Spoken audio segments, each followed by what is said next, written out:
this is gonna be like crazy, right? But as a man, you want to be the leader. You want to be the guy that's like, hey, I'm gonna lead this into the next phase of our relationship, right? But honestly, it was my wife, like kind of surrendering to my wife's leadership on it, and letting her like lead me through this, because like I needed her to do that.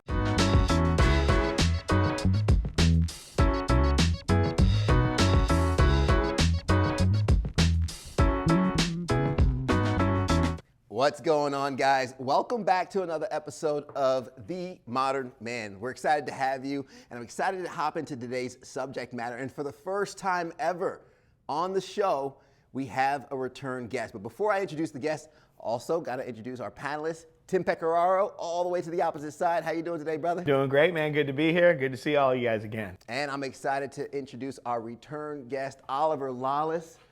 Global Thank you so much, man. Thank you so much for having me. It's good to have you, and it's also great to be here at the Sawmill Training Complex in Lawrence. Yeah, right here you guys see the logo. If you haven't been to this spot, you need to check it out, and we'll of course have another episode with the owner that you won't want to miss. But today, we have some important things to talk about families in crisis, going through crisis as a man, whether it be with your friends, your spouse, relationship. We want to hop into that, but in case someone hasn't seen the first episode with you, Oliver, I'd love for you to introduce yourself really quick. Yeah, my name is Oliver Lollis.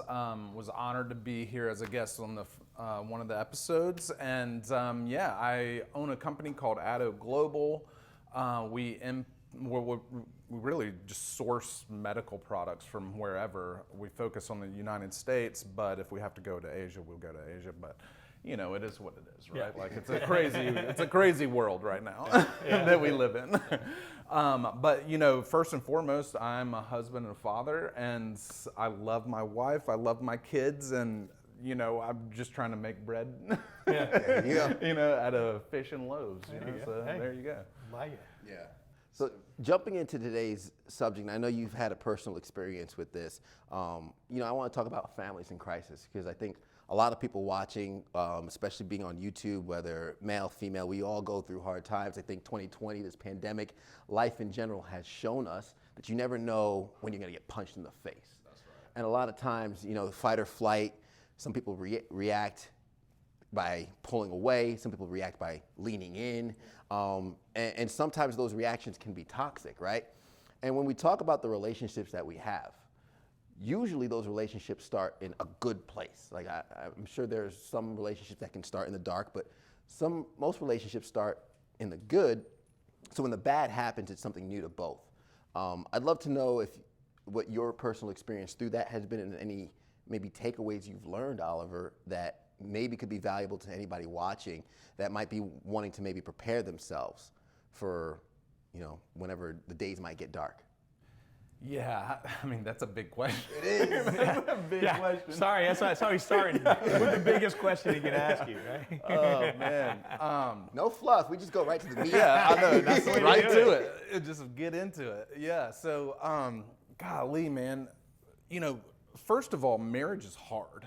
Like, loving another person is a difficult thing to do, right? Because you have to be in constant communication. You have to, be all the things that, you know, like patient, kind, you know, all these things that like are qualities, right? That as humans we're just not good at, right? So that's hard enough, but then you add on all this other stuff, and I think that, like, you know, for us, it's been God. Like we've turned to God and we've said, listen, I can't do it on my own. You know, like I need help. I like, as a human, I'm flawed, and I can't just give everybody what I really want to give them. And then there's like kind of levels of your soul that's like, you know, you have to kind of prioritize or whatever. But like with your wife, it's like, you just kind of have to give her that piece of your soul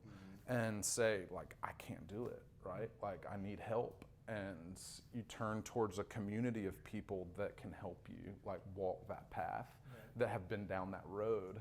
And then you have to trust that, like, God's gonna like take you to the light, like to the hope, to the love, to the joy, you know, all that. I want to touch on something that you said and it just jumped out, like, I can't do it, right? And I'd love to have some of your reflection on it too, Tim. Is like, listen, a lot of us, we are proud and, you know, we like to stick it through. Yeah. And, you know, I'm stubborn, man. I'm hard-headed. Like, come on. What you talking about? Yeah, like, I got this. Yeah. So, I mean, the words like, I can't do it, I mean, even saying it now in the hard show, to it's say. like, yeah, it feels foreign to the tongue. Like, how do we get there?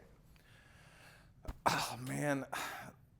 To me, it's God, like, because it's a higher power. And the word God means so many things to different people. So I shouldn't say God, I should say the creator of the universe, right? Because God means different things to different people. But the creator of the universe, really, and that's kind of what we were talking about earlier, is like, are you an accident or are you not an accident? Because if you are an accident, it's kind of like the basic question that you have to ask yourself of, am I an accident or am I not an accident? And that takes you down a different, how you answer that question takes you down a different road, right? So if you say, I'm an accident, like, then I've been down that road. I personally have been down that road, and that road leads to nothing, right? Like, there's no meaning, no hope, no love, no God, right?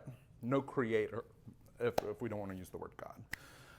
But so I had to like walk back down the path and then go the other way and say, okay, well, on this path, there is love, there is hope, there is joy, there is peace, there is God. Like, all this leads to a different direction than that path. And so I literally like went this way, had to come back and go that way, because that way literally led to nothing. Tim. Yeah, so, you know, and building on what he's saying too, once you understand, I mean, as humans, just speaking, we need emotional and psychological safety. You know, there are 6 core human needs, and one of them is certainty. You know, another one is just knowing that we're valued, that people, that, you know, that we are loved and can love, right? So, I mean, just getting into those, you know, then there's that contribution side, all of those things, like, what I do, does it actually matter? All of those. And I think you need to obviously resolve those conflicts within yourself, but there's no better way to do it than to actually have, you know, people in your life that are actually willing to have those real and relevant conversations. People that are willing to be transparent enough to have those conversations, to not say they have it all figured out. It's okay to have your pride, but pride can't rule the roost.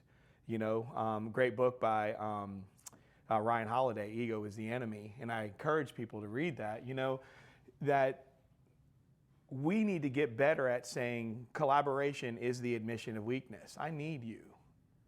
You know, nothing, which, you know, you hear me say I'm like a broken record. You know, if you've known me, I'm 50. So if you've known me my life, I'm on repeat, okay? Because it's kind of like you plant corn, you get corn, right? That's just my rules. It's like, I don't need to blow your mind with something, but we've got to get better at understanding that the greatest demonstration of strength is to come to you and say, I need you, I can't do this without you. But when you offer that, I think we run into a lot of conflict, and that's what makes it harder for us to go through dark days in marriages and other things, is because when we don't feel like that's reciprocated or a person's willing to step in there with us. So that now if you start to get it right with, you know, my problem's not with God anymore, my problem's now just with man. You know, Charlie Chaplin said that, right? Yeah. So I'm good with God, now my problem's just with man. So we've got to get better at spending time with each other, you know, and really focus more on not what we believe about something, but what we value. We'll have better conversations, greater dialogue, and move the needle forward if we can get into, how do we value? What's the value of this life that's not an accident? Yeah. What's the value of, you know, this person, even though I can't relate to everything, but I have enough empathy in me to get beside them, not to camp out in misery, but to say, hey, I'll take some of this weight with you and let's go together, right? And one of the things I was thinking about that was like, you know, love, like if you go down that way, like love really doesn't mean much because we're all just an accident, right? But if you go this way, then love means a lot because it's this invisible connection between two people or a community of people or whatever. But what I've found in my own life is that once you take that path, like it may start with a small little bit of love, but that grows, and now all of a sudden I'm finding myself in a community of people that are like, I want to be around, you know, that like I really enjoy being around, like you guys, you know, and it was just because I went backwards and then went forwards, you know, and said, hey, I'm gonna choose that path. Right. And I think that that's like kind of what you're saying is like, it all just kind of builds into something like that, you know, like is all based around something good as opposed to something that is nothing. You know? There's something you guys were touching on about the admittance of weakness. And I think when you mention, you know, that's a display of strength is like, hey, I need you. And I think sometimes the strongest person is someone who knows what it's like to be vulnerable. It's someone who knows like what it's like to be helpless. Like, you know, you mentioned, okay, you know, it comes down to God because there is no force on this earth that can help you. And you're in that position. It's almost a moment where you come down to your knees and you're surrendering to the forces that be. Because like, okay, you've done everything in your power. You've exhausted all your resources, and you're at a point of, I don't want to say giving up, because I know your philosophy on that. You can always quit. Yeah. We don't do that. That's right. We don't do that. I quit all the time. I just don't surrender. You don't surrender. Yeah. So I don't want to say like giving up, but like, I mean, you never want to throw in the towel. Right. You know? But when when you're in the corner of the ring and you're getting pummeled, you got to do something. Yeah. And I know you've had a situation like that in your life, Oliver. And if you wouldn't mind sharing that with some of the audience, and I know for families, you know, a lot of things that you can't foresee would be medical issues or things outside of our control. Yeah. So, you know, you fall in love, you meet a girl, right? Like that was like the start of the little bit of love that I got in my life. Like I met a girl, I loved her, and she was great. We fell in love. We got pregnant. Like we had a baby. Yeah. Well, kind of, because I mean it's the whole thing, right? Like you'll know, right? Yeah. It is a we thing. I'll right? call you. But yeah, I mean, our oldest daughter has some pretty serious health issues, and that causes like. Even the pregnancy, we thought she was going to die right in the womb, and so the whole pregnancy, we're just panicked, and we're going to the doctor like once a week, like all the time, and like way more. And our friends are like, "Oh no, we never did that," and they're having like normal kids, and we're like, "You're like, yeah, we got picked on." Right? Yeah, we're like panicked, right? Yeah. That you know all this stuff is happening, and then like, it was even like. We thought she was going to die in the womb, and there were all these issues. And then she was born. She's beautiful. She was great, but she has spina bifida, and you know that leads to a whole track of problems, right? That you know that go down to like she can't. You know, her digestive tract is off, like she's just not going to develop like a normal kid would develop, you know? And it's not that it's bad, it's just that it is what it is. And so you go from like a boy and a girl falling in love to a boy and a girl with problems, you know, with decisions to make, you know, and you have to make decisions. And like, where are we going to send her to school? Because we certainly aren't going to send her to public school, right? Like she would get devoured by a bunch of, you know, jerks, you know, or whatever it may be. Or like if she's having to wear a diaper when we send her to school, like can we teach her to train herself, or do we have to cath her, or what? Like do we have to teach her to cath herself? Like we don't know any of that, you know? And so like all those decisions takes a boy and a girl love to like all of a sudden we're arguing about like stuff, you know, and it just like leads to this, you know, kind of really it's like we're both scared because we want the best for our daughter,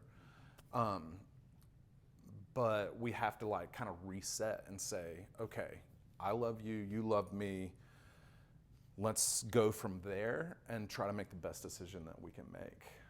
Because we, like, honestly, what is in our control? Like, that's not, you know, like we just have to do the best for our daughter. And then we have to reset and like focus on our relationship and say, okay, I love you. We're in this together. Nobody's going anywhere, and we're going to focus on what's best for her. So, out of curiosity, because as a coach and what I do, working with people all the time in companies, trying to help people be healthy, right? Communication's key, and my rule is everyone communicates, but very few people connect. Yeah. So let's fix that rule, right? Let's work on connecting. What was the aha moment for you that said, this is out of our control? But our communication and the way we connect in our communication, what did it look like in that aha, and how did it get elevated, the improved upon communication? Because you probably thought you talked really well together, communicated well because you're in love, right? Yeah. But then this shows up, right? The world tapped you on the shoulder. Yeah, you turn around and it was the world saying, hey. Yeah. And so with that conflict, what changes happened in your communication, and what was like the big thing where you said, wow, we have to communicate better, right? And communication is not just words; it's listening, understanding, all kinds of things. So this is going to be like crazy, right? But as a man, you want to be the leader. You want to be the guy that's like, hey, I'm going to lead this into the next phase of our relationship, right? But honestly, it was my wife, like kind of surrendering to my wife's leadership on it, and letting her like lead me through this, because like I needed her to do that. And again, that was like at the center of it was God. Like God was doing something in her heart, and then he used her to lead me towards him. Wow. And that's kind of how it went down, That's huge what you just said, because my question literally was going to say, what is it you needed in that time? And it sounds like your answer was her leadership. Yeah. My follow-up question to that was, what did she need from you in that time? Because if any man's watching this, when crisis happens, sometimes we close up. We get in our shell, or we disconnect. Which, when you close up, it's still communicating something. Yeah. That's what I tell people. Mm-hmm. So, and unfortunately, it's the wrong type of communication with the wrong type of connection. You know what I mean? Which is a disconnection, ultimately. Do you mind saying that again? It's the wrong kind of connection. You see what I'm saying? It's wrong type of communication and the wrong type of connection, which ultimately turns into a disconnection. When you close up and you turn inward, that's what happens. Yeah. Because everyone's communicating constantly. Yeah. It's a message, right? But is it a connector or a disconnector? And so I'm curious, what did she need from you? I think she just needed me to be like a little bit of a rock, right? To say, because her imagination runs wild, like with all the things that could happen. Right? Yeah. And so I needed, she pointed me towards God, and I, put her feet on the ground and said, like, we can't make any decisions until we know the full picture, right? And so until then, we can't let our imaginations like run wild with what could happen, because, it could be this, it could be that, like we don't know. And instead of like living in fear, we have to live in hope. And hope for the best, and so I think that's what she needed from me, and that's where I put kind of her feet on the ground and said, okay, here's where we are, here's where we stand, and you lead me towards God, and I keep you grounded to solid ground. It's interesting. There's one of my mentors. He has these laws, and one of them is the law of accountability. And can people count on you? And it looks like that's what you guys were realizing. So in the needs assessment and understanding the needs, it turned into a law of accountability. Mm-hmm. You know what I mean? That people can count on you, which, leadership is influence, period. And both of your leadership and the decisions that you're making is influencing the other. And I think that's great that she's getting you to turn your eyes in a different way, and you're giving her something to put her feet on.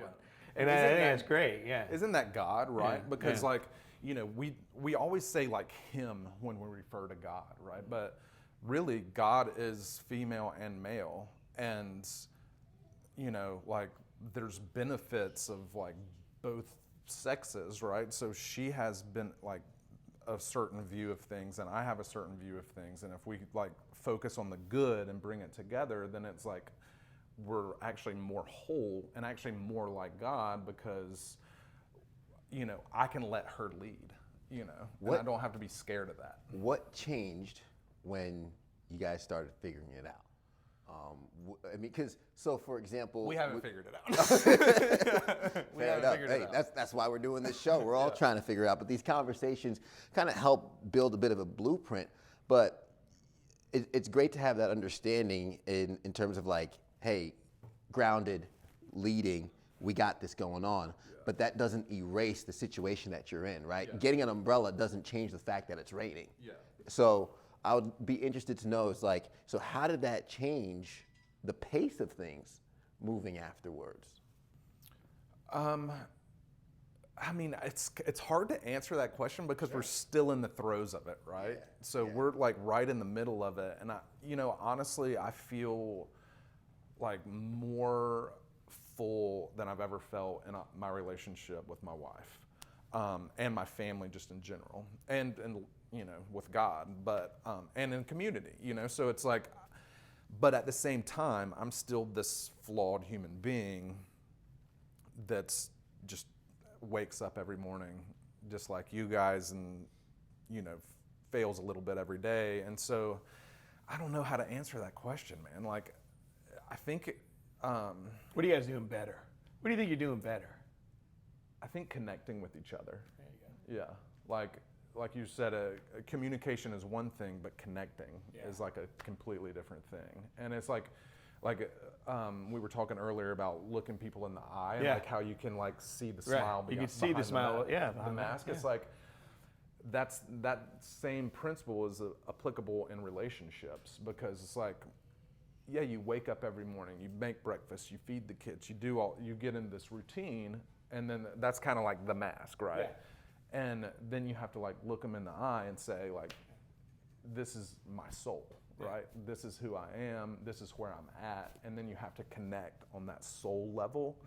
And I think that's what we're actually just now starting to figure out. It's like, how do we connect on a soul level, not just what we have to do for the day. Yeah, I like to call that's that deeper connection, because you know, too many people are interested in puddle love, and I say puddle love is just like deep. You know, could you imagine you're a grown person and you drown in water that's deep? Yeah. I mean, that's how people drown. That's how what they do in relationships. It's almost like that's only deep. That's how deep their love is. Yeah. You know what I mean? They need to go listen back to the old Bee Gees. Yeah. How deep is your gotta throw it love? back. You know what I mean? Like, people need to. I mean, literally, I want to be in something. I feel like it's either, you know, you're gonna swim. You know what I mean? Like, I don't want that waist deep kind of relationship. I want to get out there where I got to work for it, right? Yeah. I want to be out there in the water. I mean, I want some undertow. I want something pulling on me. I want the necessary tension that's going to keep me not just aware, but consciously aware of what I'm in. Mm-hmm. You know what I mean? Because awareness is, I know I'm aware of a bathroom when I walk into a building, but I'm not consciously aware of where it's located. Yeah. Right? But once someone tells me where it is, the next time I got to go, now I am not just aware, I am consciously aware. So when someone tells you, well, I'm aware of that, I'm like, then what the hell are you doing with that? Yeah. You know, become conscious of those things, and that makes a bigger difference. And that's what you're doing in the situation, which is, I don't even know what that's like. Hearing it, I'm like, wow, I don't even know. But hearing what you're getting from it and what that's doing, and the way her soul is being touched, your daughter, just the love and the care of what she's able to even see, sense, feel, the vibrations from mom and dad that are coming to her, the evidence that it puts out into the community, into the world, that people don't know the stories, right? You know what I mean? Because everyone's all interested in headlines. Yeah, that's true. You know what I mean? People don't want to read the story. Yeah. I know a lot of headline talkers, but you know what I mean? It's just that story where you say, and there is no answer. Yeah. But what is it doing to you? Yeah. You know? And that's the crazy thing, you know, because like as a business owner, like obviously there's a lot going on. You know, I'll be on the phone call with Vietnam for 3 hours tonight, you know, till midnight, you know, and that's taxing on a relationship. But at the end of the day, I know so many people that have put their focus in their business and money, that say, this is what I want to build, and they build it, and they do what they wanted to do, and they're probably the most miserable people I know. I see them everywhere. And I'm just like, so clearly this doesn't lead to happiness, and we think like, okay, talking about the two paths again, like the path of nothing and the path of something. Well, if you think about what is happiness, the happiness at the end of that road is pleasure, maybe at best, Which is fleeting. which is always fleeting. Happiness at the end of this road is peace, and I think, if you really dig into your soul and think about what you want, what would make you happy, that peace is what's going to make you happy, and the only way to get there is something, not nothing. Well, it's funny you say that because, talking about God, but scripturally, that is a fruit of the Spirit. It starts with love, joy, then peace. Yeah.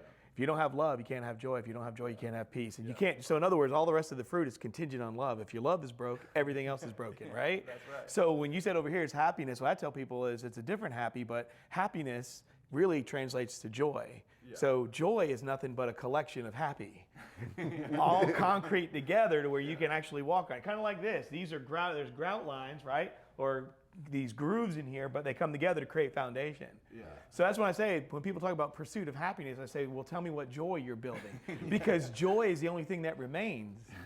I mean, you know what I'm saying? That's the only thing that will stick around. So anyways, I love what you're saying. It's just like, you're saying it because you mentioned the connection with your wife. That's the love component. Yeah, and it's a small thing that builds into something really massive. Big, yeah.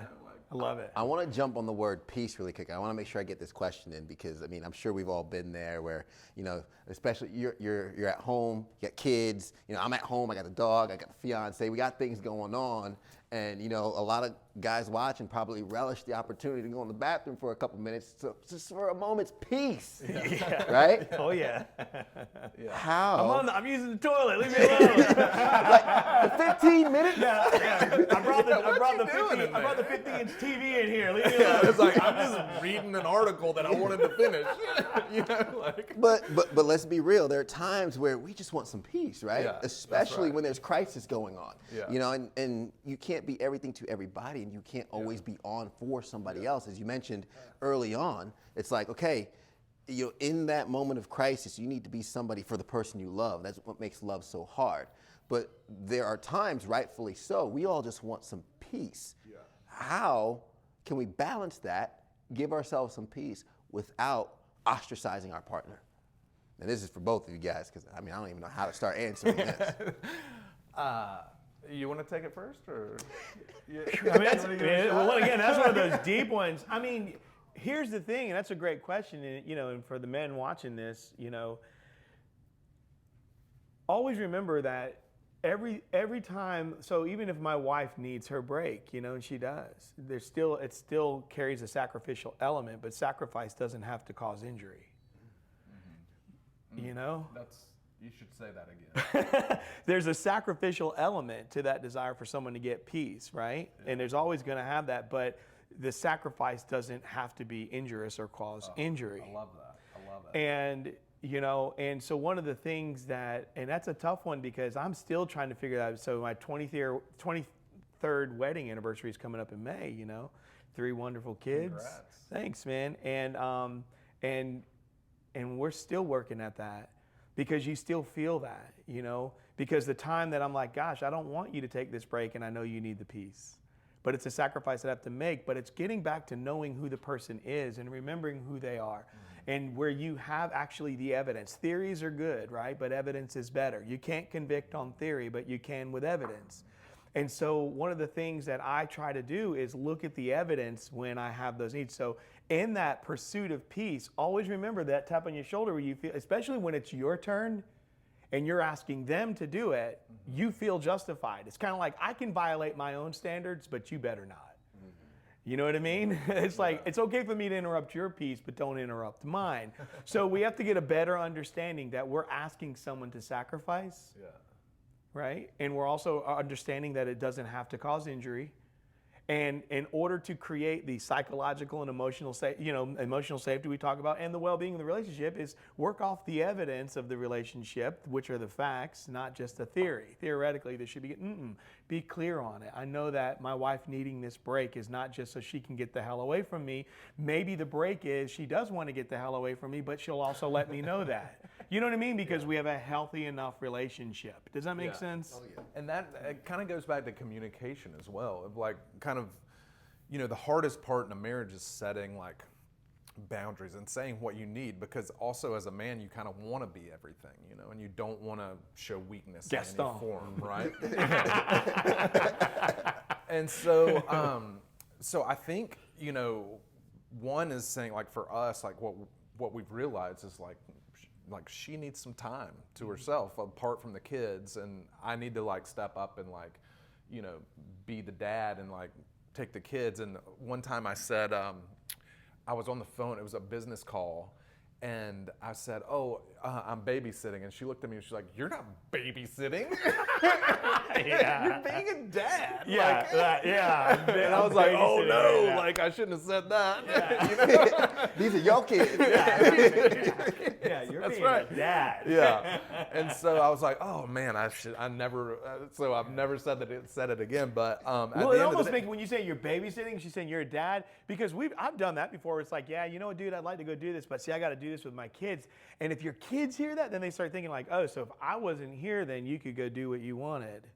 Those little things do hurt. Yeah. You know what I mean? That's like Yeah. coming full circle. That's what leads the next generation, the kids who are being imparted on the wisdom from us. That's how they go down that divergent road of, am I a mistake? Look at it, bring it right back to On Yeah, my that's purpose. right. That's right. It's my job to do that, man. Yeah. And you know what? At the end of the day, it's our pleasure, right? Like It should be, yeah. It's our pleasure to raise human beings, and it should be our pleasure, right? Like for me, it is my pleasure, and and for my wife as well. But at the same time, like, we live in a mad world, and so we're trying to like live this, let's say, peaceful life in a mad world, and I think at the end of the day, like, every man knows as well, like,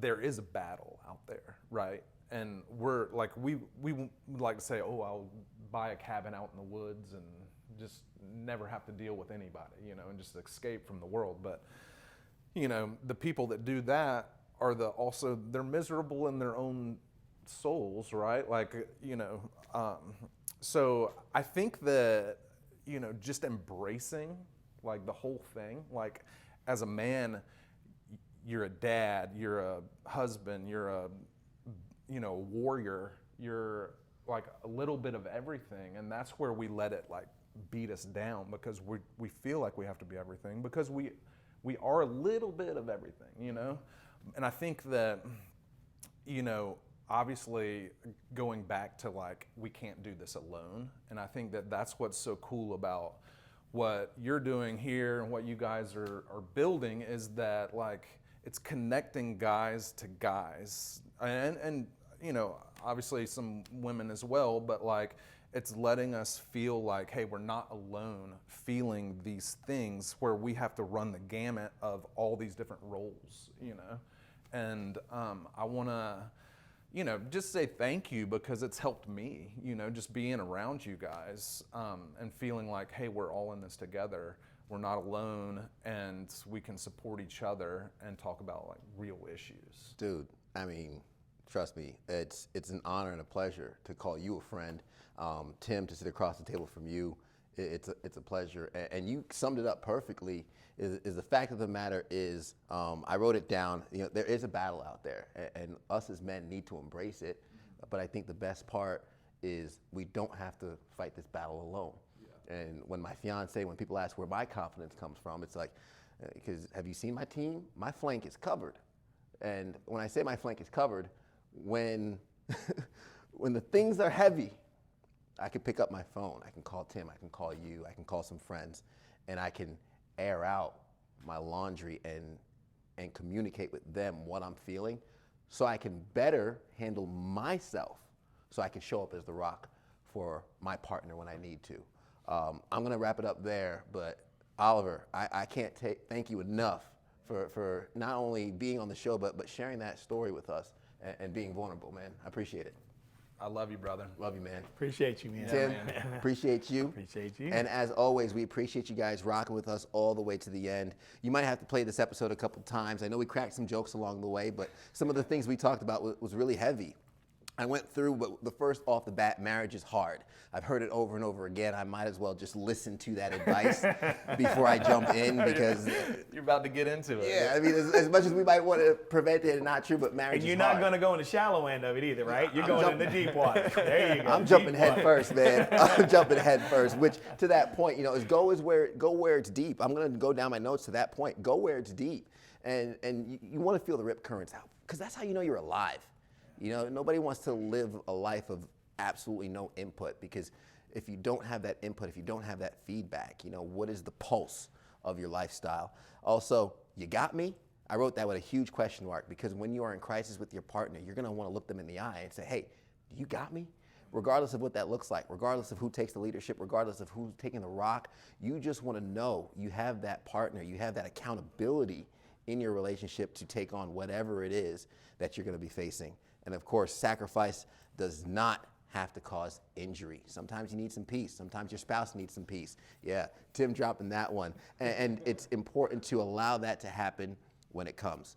I hope you guys learned something from this. I was riding furiously. I learned a lot. I'm going to work on applying these in my relationships. I hope you can apply them in yours. As always, guys, go out there and be a modern man.